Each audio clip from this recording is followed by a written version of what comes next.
Hello, my wonderful viewers, and welcome back to another episode of the Insomnia Podcast. I hope you're all ready for some great, scary stories tonight. As you might be able to tell with my voice, I'm a little bit sick at the moment, but I wanted to put something out there for you guys, so I went out of my way. I did a little bit of research, and I found that for clearing your throat, somebody recommended that I gargle salt water, which was hands down one of the most disgusting things I've done ever. So I hope you all appreciate what I do for you. Anyways, give me about 2 seconds to get the stories all set up, and we might get started a little bit earlier than this countdown timer.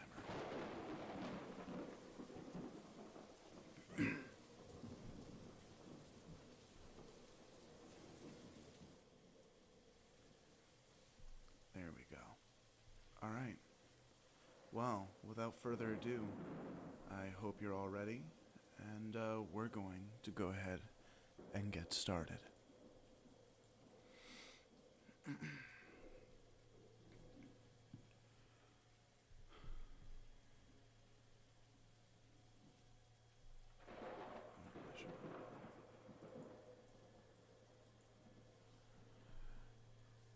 This happened fall 2017.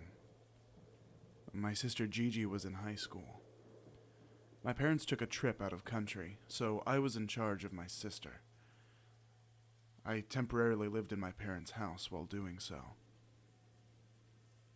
I took her to school and back, picked her up while she was at her friend's or her boyfriend's house, and then I picked her up after her church meetings. I was told she started going to a regular church on Sundays with her boyfriend and his family, which I'm happy that she's into it.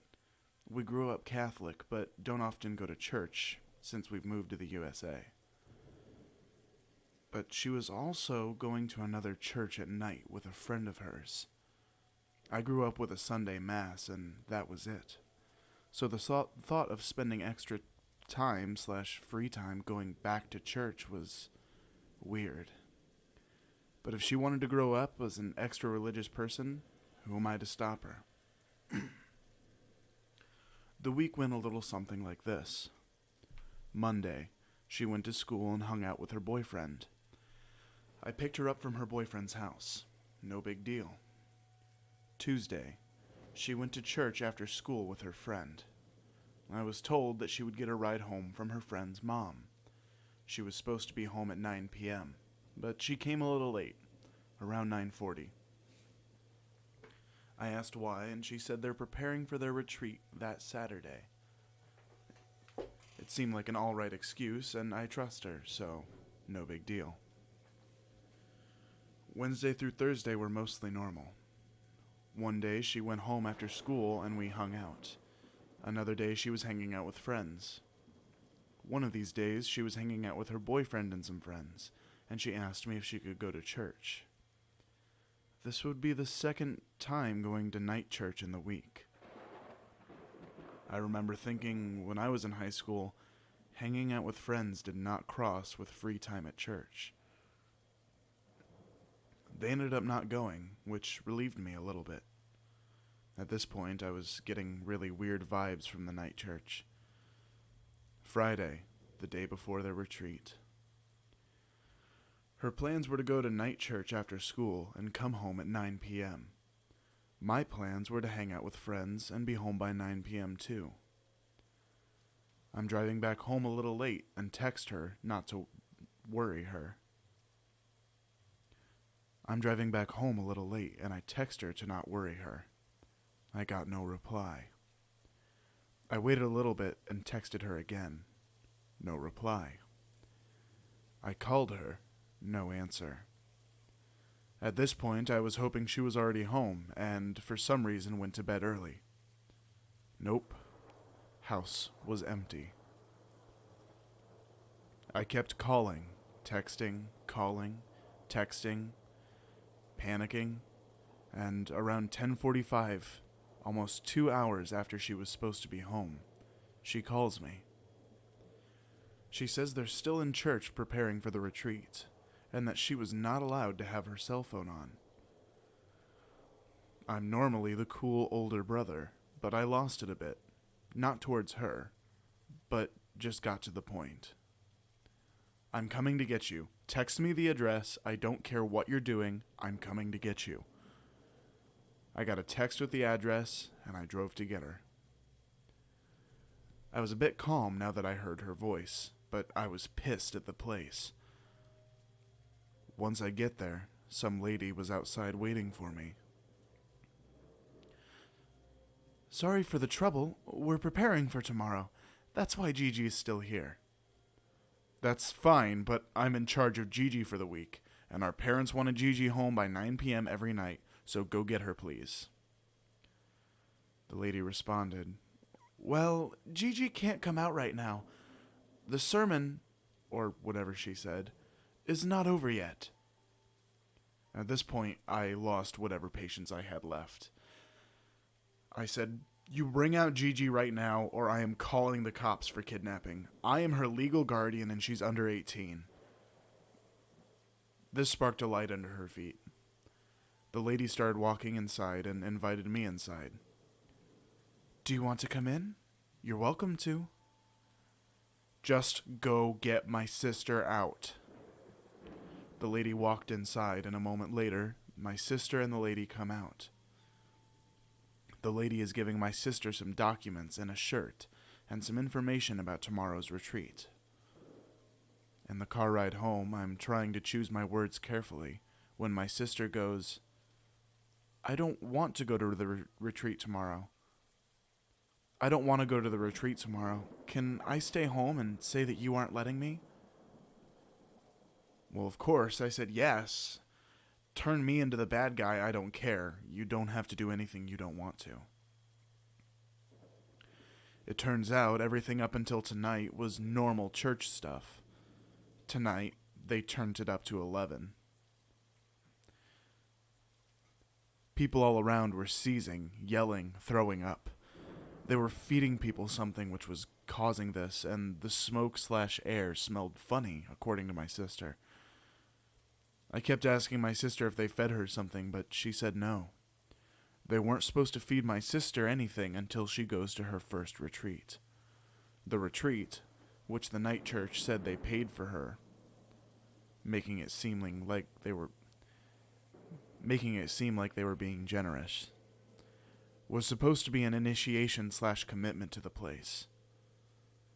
According to my sister's friend, who already went to the initiation, they gave you something that makes you sick, which represents the evils leaving you, and you feel sick for a week or two. The people there tonight were scary and didn't look right in the head. I read the stuff they gave my sister, too. All culty stuff and BS. The place looked like a house that was made to look like a small church, too. I also later found out from my aunt that their church's name didn't make sense from a Catholic point of view, and they weren't listed or official. So, weird religious place that tried to poison my sister? Let's not meet.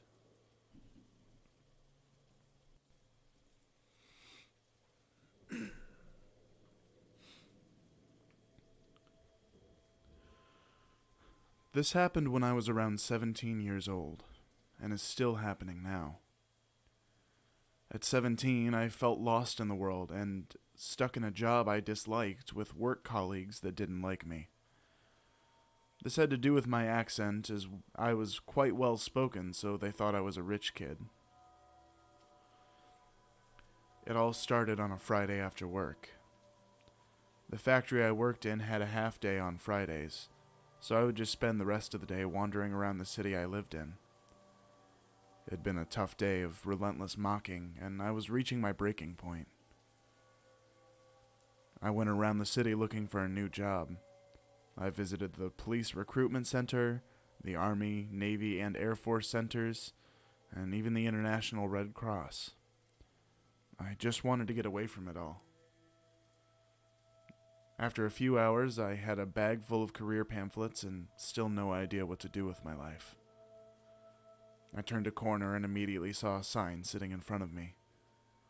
I can remember it so vividly now. It said, "Free personality test. Are you curious about yourself? Come in." I then looked up at the building, and in a big fancy sign outside, it said, "The Church of Scientology." Now, before I continue, yes, I already knew about Scientology. However, I had a morbid curiosity about it. I had heard all the horror stories and going-ons inside the church, but Tom Cruise was my favorite actor, and he seemed to have his life sorted out pretty good. My famous last words right there. So, I went inside. I was immediately greeted by a very nice lady. She asked me how I was doing and what she could do for me today. I asked if I could speak to somebody about the church and the personality test. She smiled and said, "I would be happy to. Please take a seat, and I will get you someone to speak to."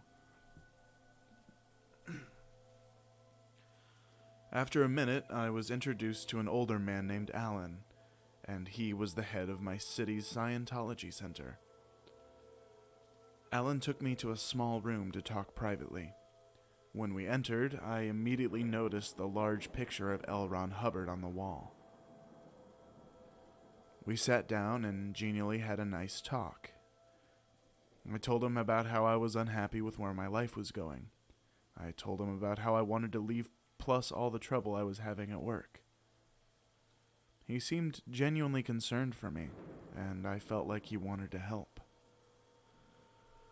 After a while of talking, I agreed to do the personality test. He gave me the test and left the room, saying to give the test to the receptionist after I had finished. 2 hours later, I finished it. Not joking, that's really how long it took. It was around 500 questions about anything and everything. I handed it in to the receptionist, and she told me that it would take some time to process. In the meantime, Alan had told her to take me to their private cinema and show me a film. I thought it was going to be just some old room in the back of the I thought it was just going to be some old room in the back with a TV on the wall. But no, they did indeed have a full private cinema. It could seat around 50 people and had a large screen in the front. It did feel a bit weird just being by myself in a cinema owned by Scientology, but I bet that hasn't happened to many people. Or maybe it has? Anyway, I sat down and they played me the film. It was about 30 minutes long and consisted of a narrator explaining those strange feelings you sometimes get, with some mediocre acting following along. I remember a section about how much you doubt yourself, knowing you have a locked door but going back to check multiple times. At one point in the film, it showed how a past event that happened to your mother while she was pregnant with you could affect your life in a negative way. Example, your mother was sick on a flight, so now you're scared of flying. I also vaguely remember something about rotten eggs and how much an event involving them can hurt you. I know it sounds absurd, but in some ways, the film really made sense to me. When the film was done, I was taken to Alan's office and he told me my results. He told me I was extremely depressed, one of the most unmotivated people he'd ever met, lacking cognitive thinking, and I was a waste of talent. Now, this made me very upset, but Alan said he could help me. He gave me about 4 books and a DVD. He told me to read the books and watch the film before my course. I asked what course. Alan told me he had signed me up to do a course at the center. He convinced me that if I didn't do this course, that my life would soon spiral out of control. He made me hand over quite a lot of money for the course and said I would receive an email about it, which was in a month's time. I left the center, ran home, and immediately started reading the books I was given. This happened all over the weekend. I had basically locked myself in my room and did nothing but read and reread those books, and watch the DVD over and over again. Over the next week, I began taking notes about myself and my family. I emailed Alan with questions and concerns. I started resenting my mother for my life. I began to think that she was the problem, that everything bad that happened to me was the result of her. I started to treat her badly, swearing at her, and did the best I could to ignore her. When I emailed Alan about my mother, he told me that if she was the catalyst for my problems, then maybe I should consider disconnecting from her. And I took that bullshit seriously. I made plans to totally leave her out of my life. A week before my course, I developed some kind of God complex towards everyone around me. What I read in those books told me what I could become. I saw everyone in my family as below me. I really became a truly spiteful person. Just days before my course, I was confronted by my mother and father. They said they were concerned about me, and they searched my room. My dad took out all of my Scientology books and the DVD. I was outraged. I screamed and cursed at my parents. I said horrible, wicked things to them. I told them how I was going to leave them and how I never wanted to see them again. Hours of arguing back and forth, tears and crying. However, in the end, they did convince me that the church was a bad place. They said if I was so miserable at work, I should have told them, and that's true. To this day, I can't believe I didn't say anything to them. Instead, I went to Scientology. That night, after the arguing had stopped, they sat me down and comforted me. I really couldn't believe it. After the way I had treated them for the past 3 weeks, they still cared for me. The next day, I emailed Alan and told him I would not be coming back to the church. He quickly got back to me asking why, asking if it was my family and if I was being forced not to go. I, however, ignored him. The emails I received in the next few weeks were mad. He told me stuff like I should leave my family now, and I could stay at the church. He tried to convince me that it was all because of my mother. He even emailed me to say something along the lines of, he wouldn't be surprised if he reads in the papers that he found out I was dead by suicide. I'm very sure he crossed a line there, but I just kept ignoring him. The strangest email I got was entirely in binary code. 001111 this and 10011 that. I used a binary code translator, but all it came back with was mixed up letters and numbers. None of it made sense. I eventually blocked him, however, it hasn't stopped. About 2 or 3 times a year, I will get an email from the church. It's either asking how I am or asking about my family. When I get them, I immediately block the email address, but they just keep coming. It's always someone new, saying they heard about my case and that they're worried about me. The whole reason I'm writing this is because I just got one the other day, and I thought it would make a good warning. Please, I beg of you, do not go to a Church of Scientology center. If they can make me into a spitefully degenerate human being in a few hours, if they can make me into a spiteful degenerate in just a few hours, then what can they do with a person in a few months or a year?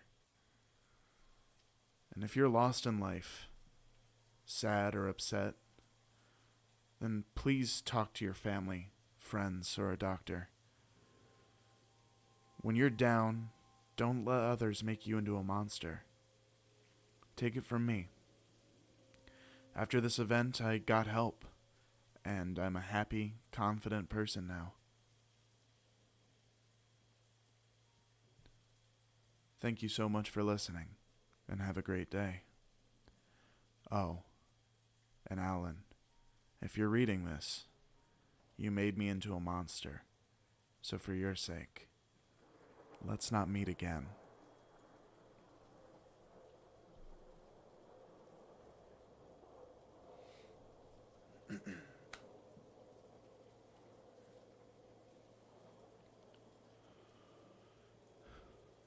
This happened about a year ago. I was on Grindr, looking for either fun dates or new friendships. For those of you unfamiliar with Grindr, it's a social media app that's designed primarily for gay men, and many people use it to hook up with other men. One day I was scrolling and I received a new message from a guy who we'll call Brian. I took a look at some of his profile pictures, read his bio, and decided that I was interested in him. We started messaging back and forth, and he seemed to be really kind and charismatic. A guy who really knew how to hold a conversation, something that's very hard to come by on the app. A few days went by, and we eventually exchanged numbers. He seemed nice enough, and I wanted to see if he was as great in person as he was over text message. So I asked him if he wanted to go on a date with me. He very happily agreed. So I scheduled a date with him. The plan was that I was going to drive to his place, pick him up, and we'd grab some lattes at my favorite local coffee shop. It was around 6 p.m. I sent him a text message to tell him that I was leaving my house, to which he responded with a quaint, "I can't wait to meet you." I smiled at his supposed kindness. Then, in the middle of driving to his house, I received a phone call from him, and the conversation went mostly as follows. "Hey, Brian, what's up?" "Hey, quick change of plans. I'm feeling tired, and I would rather not go out. Would you be okay with staying at my place? We can watch some shows and order some takeout." I mean, that's not really what I had in mind. I'd like to go out and do things on the first date. He responded with, "Oh, don't be such a buzzkill. Just come over. I won't show you a bad time." As he spoke on the phone, I got a really strange feeling in my gut. Like something was wrong about how he talked to me. Before I met him, I imagined his voice and inflections to sound a lot more lighthearted, because the way he texted was very whimsical and fun. But over the phone, he talked as if he was in a hurry. Perhaps slightly frantic.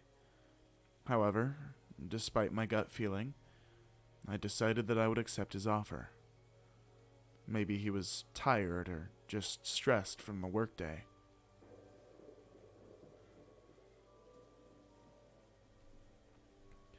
I pulled into his driveway and he greeted me at the door.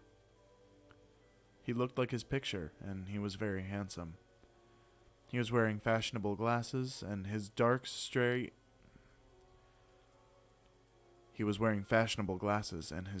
hair contrasted with his light skin.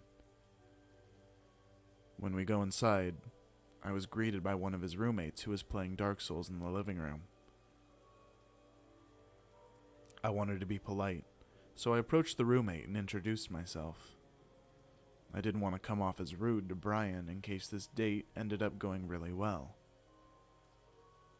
While I'm talking with his roommate, Brian calls my name and beckons me to walk inside his bedroom. I politely excuse myself and follow Brian into his room.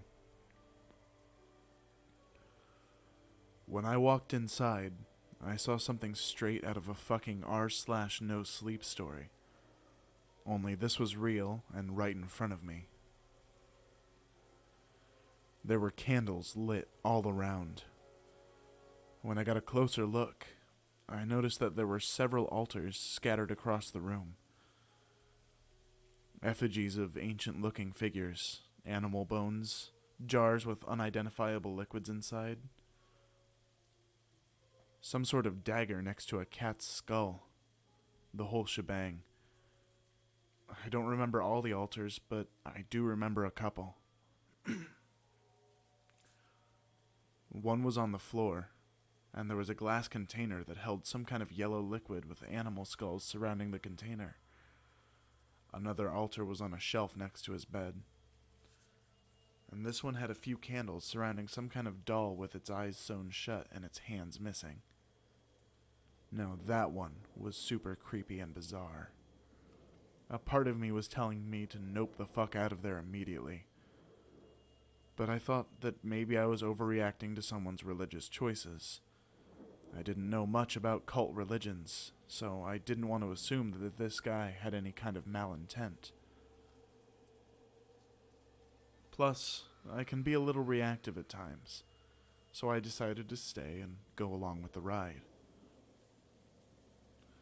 When we walked into his room, I wanted to calm my nerves, and because I have a really curious mind, I decided to ask Brian what all these altars were for. He told me that he'd tell me about them later. A weird response, but again, I brushed it off my shoulders, thinking that maybe he's just a bit eccentric. I can be a little weird too. So I tried to be empathetic and understanding. Then I point to one of the altars and ask about it. He frowns at me and scowls. "Don't touch that." His voice startled me. His intense inflections paired with his angry expression sent a lump straight to my throat, and I felt threatened. I was almost 4 feet away from the altar, not even close to touching it, and yet he yelled at me like a father yelling at his kid to stop messing around in church. I was confused, and thinking I'd done something wrong, I apologized. In the blink of an eye, his scowl turned into a smile, and he kindly invited me to sit with him to watch his show. What really weirded me out was the fact that his smile looked and felt genuine. He had just gotten angry, but all of a sudden, he didn't care and served me up a really kind disposition. I was unsure of how to process what had just happened, so I just decided to sit down with him. He seemed to be acting pretty normal once this ordeal had happened, and we started to talk about ourselves. After some time, he became really sweet and soft-spoken, similar to how he was over text message, and we were able to share some stories about our lives. It was starting to feel like an actual first date, and my nerves subsided a little bit. I was probably just overthinking everything else. He turns on his TV. Now, mind you, I was still a little freaked out about his random outburst, so I was on guard. So I offered to invite his roommate to come hang out with us. Brian's roommate seemed like any old average Joe when I met him, and I just wanted someone else to be there to act as a buffer. I wanted to see how he would act around other people, but when I gave him my idea, he immediately shut it down, and his personality switched from easygoing to stressed and angry. He started cussing out his roommate to me, and making it clear that he absolutely hated him.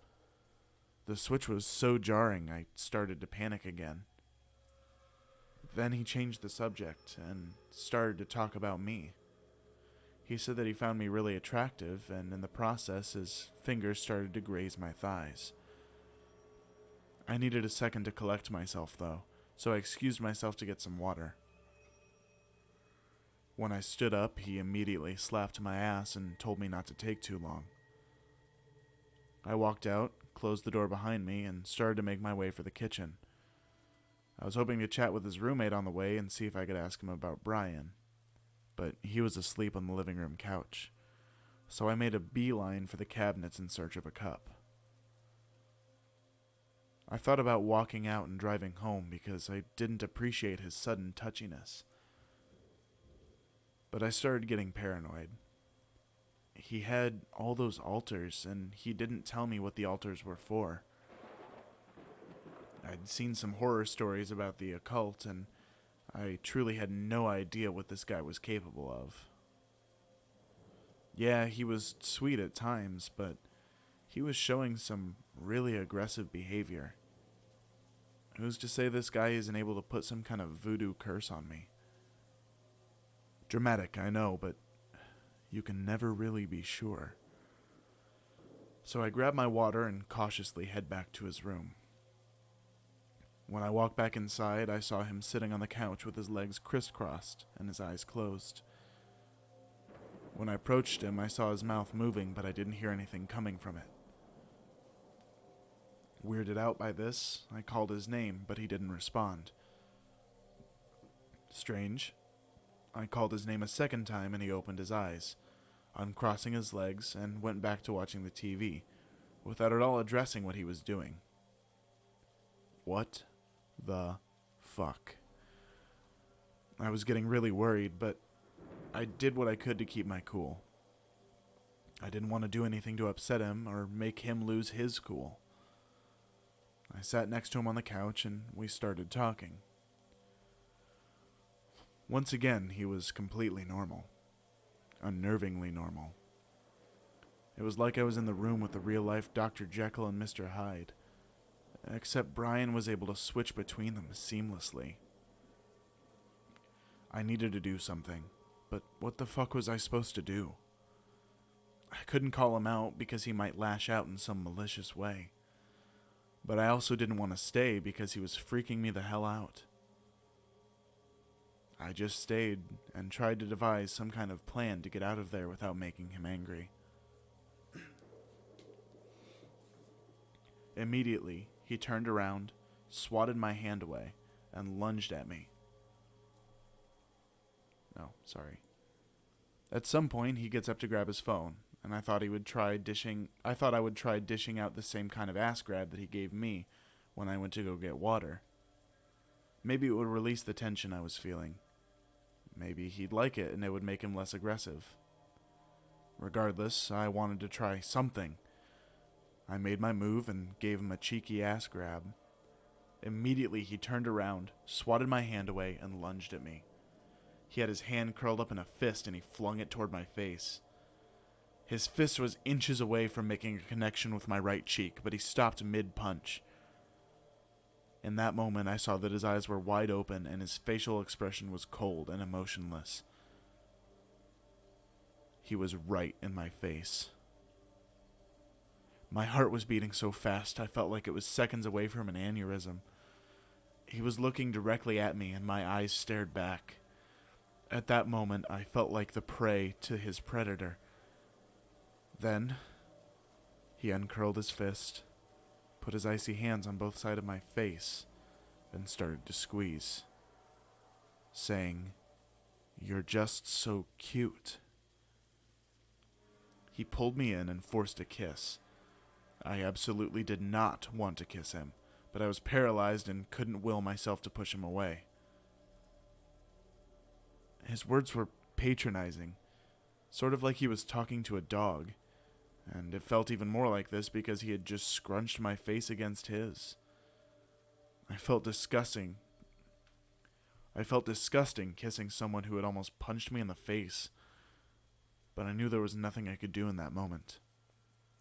Again, I didn't want to risk pissing him off. He slowly pulled away, gave me another sweet smile, and sat down, pretending that nothing had just happened. Just started staring at the TV. Yeah, I'm over this, completely. His behavior was becoming more erratic and unpredictable. His room was fucking creepy as shit. He clearly had associations with the occult, and Frankly, he was scaring me. I eventually decided that I'd rather deal with the voodoo-looking altars later than stay at his house and have to put up with the immediate danger. So I snapped myself out of my anxiety-induced trance, stood up, and told him that I was starting to get sick and that I wanted to go home. He got really angry and tried to convince me to stay the night, but I gathered my courage and insisted that it was time for me to leave. He begrudgingly let me, but it was clear that my decision pissed him off. I didn't care anymore. I said my goodbyes and told him that I'd text him later, thinking, fuck that, to myself while doing so. I got into my car and drove home, shaking and sweating. I felt relieved to get out of there, but nervous he might try and do something. The uncertainty of it all is what truly shakes me up. But thankfully, no actual harm came to me. Who knows what would have happened if I had stayed, though. I blocked Brian's number, as well as his Grindr profile, and even now, I keep my own Grindr pictures private. I haven't heard from him since, but I still fear that he's going to try and come after me somehow. Brian, let's never meet again.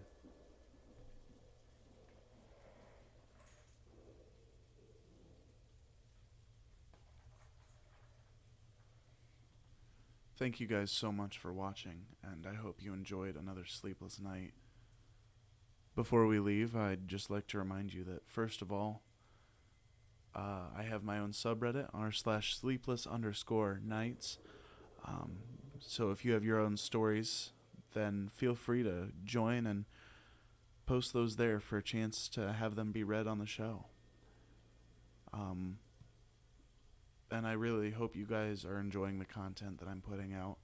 I'm sorry that it's been a while since I've been able to put anything out. I've just now gotten back to college, which means, I just now have better internet. So it's, hopefully you guys will be able to see a little bit more from me from now on. Anyways, thank you all so much for watching. Please feel free to leave a like or a comment if you want to give me your feedback. If you have your own story, feel free to go post them on my subreddit. Link is down below. Also, feel free to go join my Discord, where you can communicate with members of the community and myself. It's probably the easiest way to get a hold of me. And I also have now established a Patreon. So if you guys like what I do and want to see more content, consider donating. You do not have to, absolutely not, but any little bit helps, and it'll help me not only be able to put more content out for you guys, but it'll help me work towards some different kinds of content that I've got in the works right now. I've got something pretty damn special lined up for you guys here in the next few months, hopefully. So, thank you all so much for watching, and I hope you enjoy yet another sleepless night.